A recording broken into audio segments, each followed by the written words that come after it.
review. Dark Souls 2 review 2023.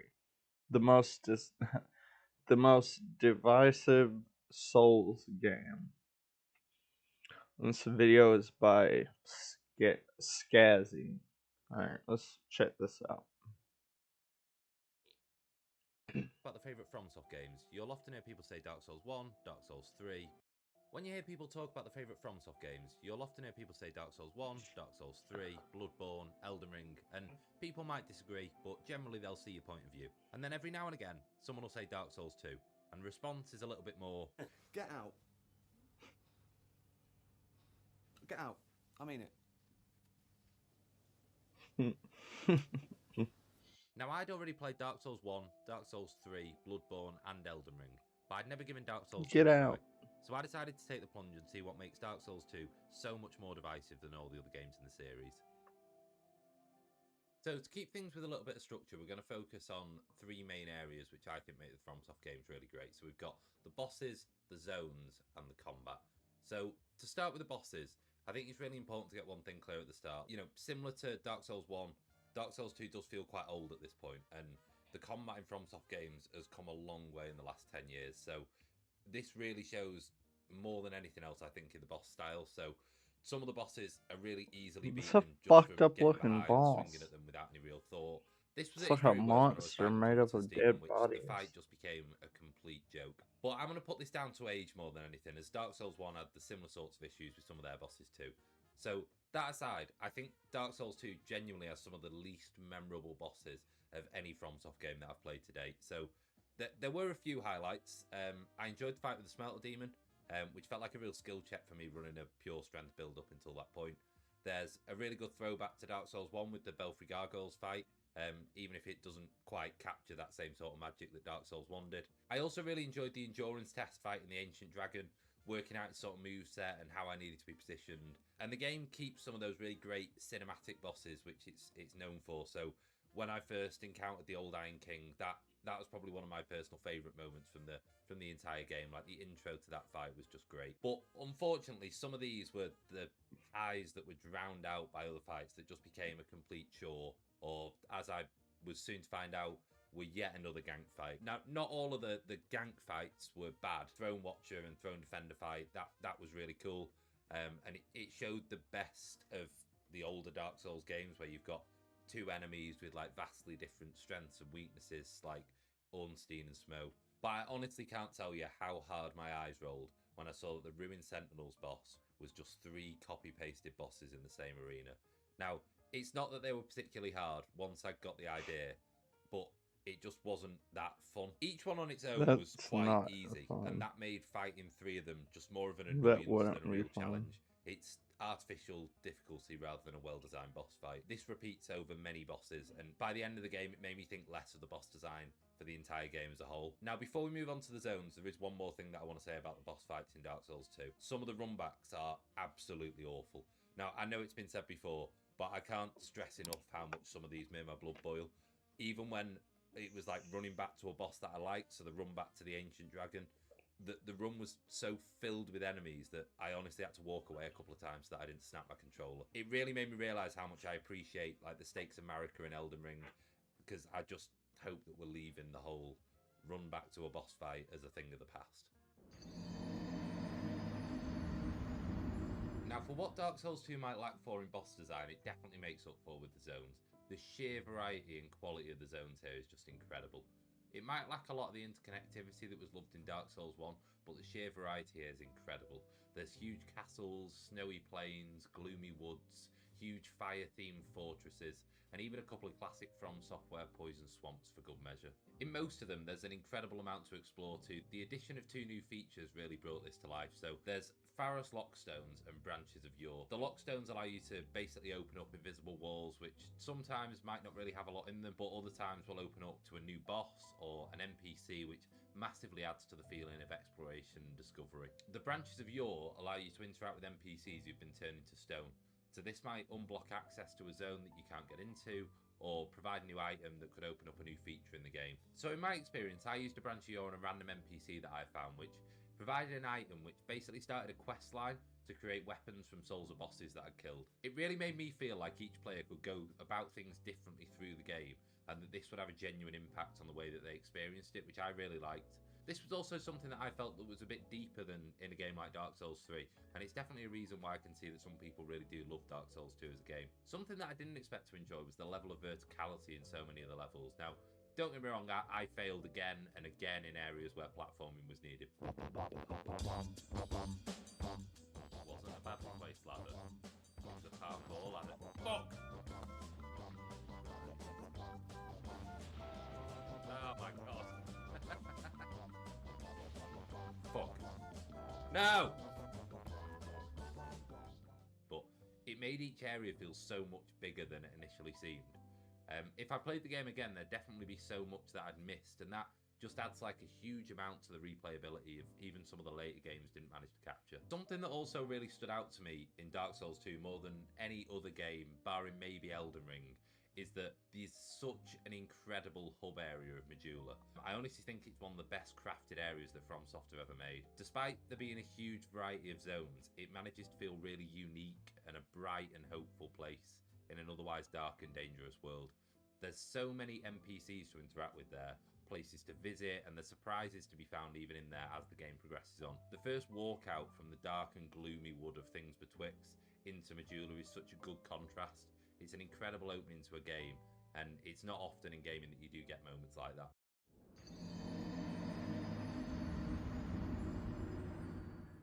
Now, when I say we're talking about the combat here, I mean a couple of things. So, Dark Souls 2 plays quite differently to the other FromSoft games that you might have played, and some of it boils down to the combat, but it's also important to talk about the stat system here as well. Dark Souls 2 introduced a new stat called adaptability, which is a pretty controversial one to say the least. The stat basically controls how you roll in terms of the number of iframes that you get when you're actually rolling, as it directly impacts agility, which governs that essentially. So when you start out, rolling feels pretty awful, and to be honest, all the combat feels quite clunky, especially if you're coming from the newer games in the series. It's not necessarily bad, but it does take some getting used to. Everything feels quite deliberate, and combats are tense and methodical. They made memes and shit about about the whole fucking rolling thing and stuff from these games. It's goddamn ridiculous. Task, where slashing away without thought is a really fast way just to get yourself killed. As you do start to level adaptability, things do start to feel a little bit more normal in terms of what you'd expect from the other games, but it never loses that very deliberate feeling of having to carefully maneuver around each encounter. A big surprise to me was how slowly your character actually heals and consumes items coming from the other games. In Tuck every and other roll. FromSoft game, your character can heal relatively quickly, meaning that popping a heal mid-fight is quite a simple task that doesn't really require much thought. In Dark Souls 2 though, this isn't the case. You drink Estus much more slowly, and the time it takes to heal feels lifetimes longer here. This again can be made faster by increasing adaptability, but no matter how much you level it, it will always feel slower than it does in the other games. This definitely adds to that methodical fighting style that the game encourages. You need to have enough distance from the enemy before you decide to heal, which I mean, it kind of makes sense since it's an older game. You know, the mechanics aren't as good as the newer ones. sometimes means you'll need to just continue to fight at low health until you can create an opportunity to get a heal off. It's jarring at first, but over time you will adjust your gameplay for it. It's a game that demands that you learn its ways rather than you trying to take your existing knowledge of Dark Souls combat and make it work in here. By the end of the game, I'd found a bit of a rhythm with it, and it made boss fights, at least where the boss design was good, feel really satisfying. Ultimately, I can definitely see why the game's so divisive from the way it plays. It feels really odd at first, and it could easily put someone off if they were expecting a more traditional style of From Software combat. One thing worth mentioning though is even the normal enemy placement feels a little bit cruel in this game. There are a lot of moments where you just have no choice but to fight multiple enemies at once, which I wasn't a huge fan of. It's similar to the boss fights in that it feels like they make fights more difficult, not with a different enemy with interesting movesets, but by multiple of the same enemy that you've already fought time and time again. In some of the areas, this isn't a problem. That kind of shit is annoying in games when you fight the same fucking enemy several times over. That shit where it's just like repetitive, you know, it becomes repetitive. And sometimes repetitive shit is annoying as fuck. At all, but in the zones where it is an issue, it can be a really frustrating experience.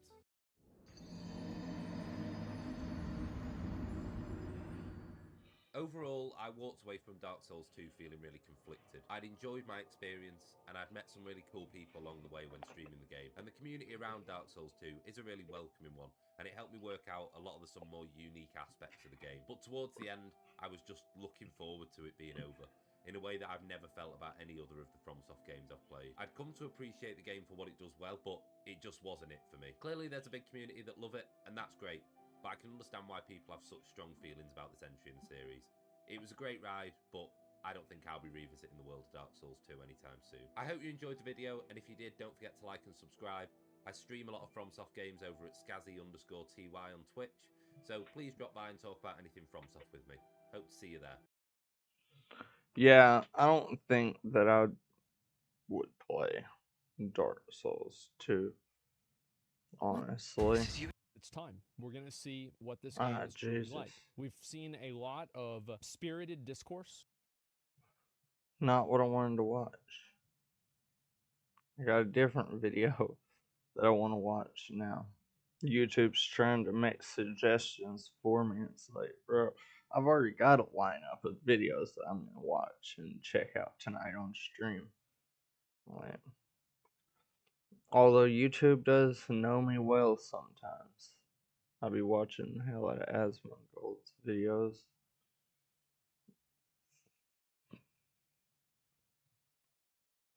AKA YouTube Jesus. Alright, let's check this video out. But anyways, yeah, I don't think that I would play that game. I haven't played any of those. I haven't played Skyrim or any of those games, like, at all. They just don't seem appealing to me. They just don't seem like my cup of tea and stuff, like Elden Ring and shit. But yeah, those types of games just not my cup of tea. It is what it is. But anyways, although I'll take that back. Skyrim, I have been tempted to check out Skyrim though and play that. But anyways, we're gonna check out this video. This Skyrim clone is causing an uproar. The video is by FallDamage, so we're gonna check this out. And yeah. Anyways, I've been looking for new games to play, and that's why I've been watching a lot of these like different videos on different video games and stuff. If I see something that I'm interested in, then might go and give it a try. I've been watching quite a bit of like Skyrim videos and stuff because I've been thinking about getting into that game. But anyways, let's check this out. It's now been 11 Clone is causing an uproar. years since the release of Skyrim. The game has sold more than 30 million copies worldwide. Damn. It has generated over $1.3 billion in revenue, easily making it one of the most successful games to ever release. Now, with every successful game, there are always imitators. Except for Skyrim. Skyrim doesn't have imitators. There are no high-profile, first-person open-world RPGs like Skyrim. Obsidian's The Outer World is probably the closest in format, but obviously that comes much closer to Bethesda's other open-world series Fallout. Now, of course, there are games like Elden Ring and The Witcher, which some would say have similarities to Skyrim, but even those games only bear a passing resemblance to Skyrim in terms of gameplay. I felt the only well-known game to come close to Skyrim was Breath of the Wild, with its physics-based shenanigans and the make-your-own-fun kind of gameplay. However, still, even 11 years later, nothing has even come close to giving me the true open-world feeling that Skyrim does. Until now. Last night I got bored and started browsing the Steam marketplace, looking for something different to play, when I came across an interesting game titled Isles of Adalar. This game immediately caught my attention due to its extremely close resemblance to the Elder Scrolls series. I mean, just look at the intro video displayed on their Steam page. You can't tell me this doesn't look straight out of Tamriel. Now, after playing this game for around 30-ish hours, I have to say I am completely blown away at the potential this game has. It features a lot of content very similar to Skyrim, and has the look of an updated Morrowind, kind of like if Morrowind was made in the year 2022. Overall, the environment of this game looks amazing. It has a very large and dynamic open world that the player can freely explore in, a wide variety of uniquely skilled NPCs, caves, dungeons, potions, magic, unique weapons and armor you can find throughout the world. The game heavily focuses on player-NPC interaction, with choices and consequences being the core of the game's dialogue system. Unlike most RPGs today, Isles of Adalar actually makes use of your character's personality traits. This adds a lot of depth to the overall dialogue system, and I feel like Isles of Adalar really knocked it out of the park with this. Diving deeper into the game, the very first thing that sold it to me was the exploration.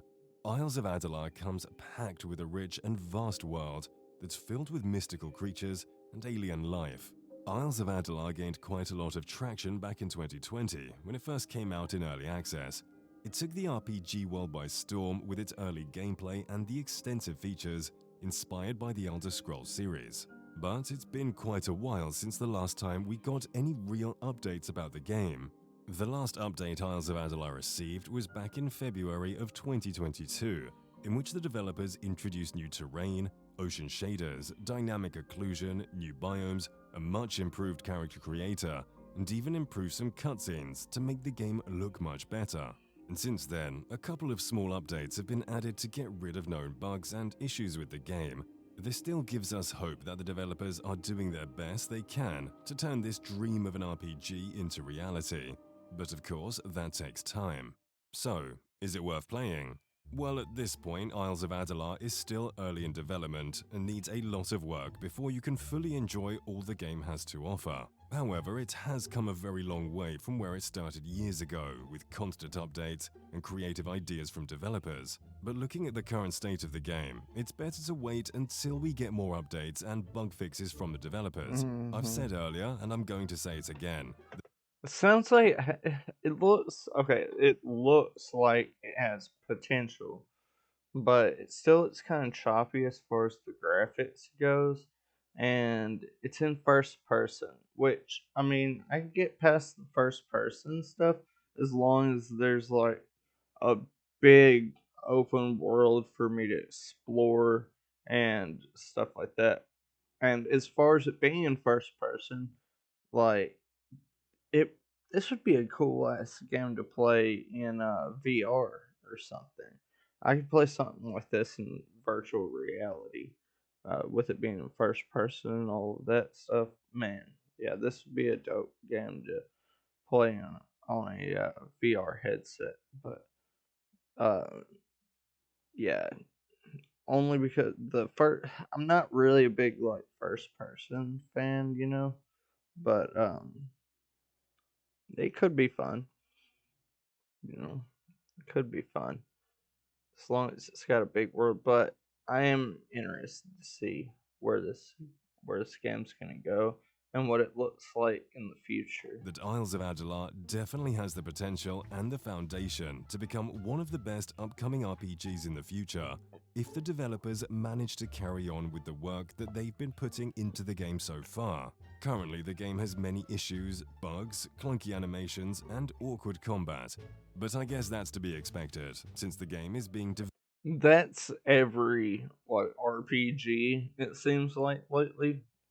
Every MMO, especially whenever they release them too early, and they just work on them over time with updates and bug fixes and stuff. And a lot of times, they always end up being really good games in the future with, updates and a lot of work and stuff. But they should release it they should fix a lot of that main stuff and then release it instead of trying to hurry up and release it too early and get it out there to the public and stuff like that. Like, people can wait a little while.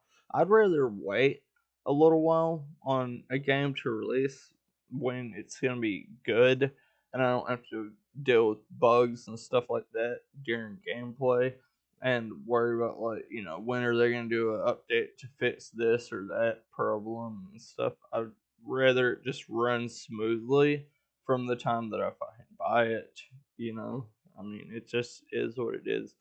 I don't like how they've gotten into the habit of releasing too early and then having to fix games later on down the line through bug fixes and updates. It's ridiculous. That's why we had better games in the past, honestly. I feel like because people put in the past they couldn't fix a lot of these RPG games like Fable and stuff like that. They couldn't fix those games with updates and patches and stuff because they weren't online and shit, right? So not everything was online. There was only a couple of games that was online back in the day, and even those games they were fucking great whenever they released them, because they didn't have they wasn't used to the like they wasn't used to being able to be comfortable with releasing early and fixing with patches and updates and stuff like that.